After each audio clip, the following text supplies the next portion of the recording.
আমি আপনার দুইটা হাত হয়ে সারা জীবন আপনার পাশে থাকতে চাই। আসসালামু আলাইকুম এভরিওয়ান, সবাইকে স্বাগত জানিয়ে শুরু করছি আজকের নতুন ভিডিও।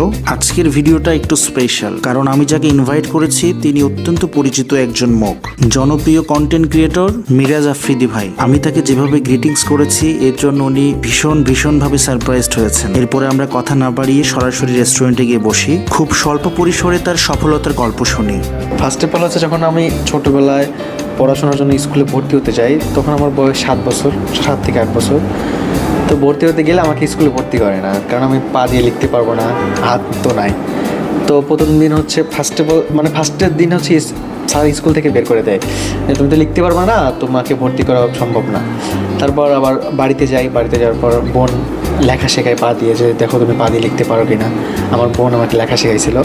লেখা শেখানোর পর আমি ঠিক 6 থেকে 7 মাস পর আবার গেছিলাম স্কুলে। স্যার এখন কি ভর্তি করা যাবে? এখন তো ভর্তি করার সময় না, তুমি হচ্ছে জানুয়ারিতে আবার আইসো। তো আমি স্কুলে তখন ভর্তি না হয়ে জানুয়ারিতে আমাদের শিশু ব্রেক ছিল, শিশু ব্রেকে ভর্তি হই। ওইখানে প্রথমে নিতে চাই নাই।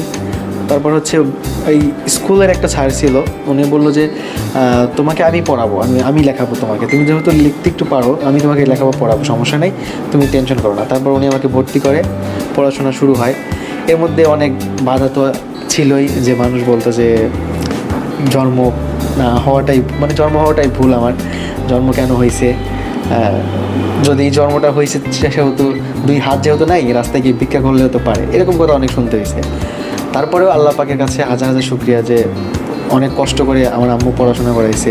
আমার আম্মু বলতো কি যে এখন তোমাকে মানুষ আজে বাজে কথা বলছে, যখন তুমি সাকসেস হবা তখন তোমার দেখে কিন্তু সবাই হিংসা করবে, সবাই জ্বলবে যারা তোমাকে এইসব আজে বাজে কথা বলে। তো তুমি যেমন করে হোক তুমি কিছু একটা করো।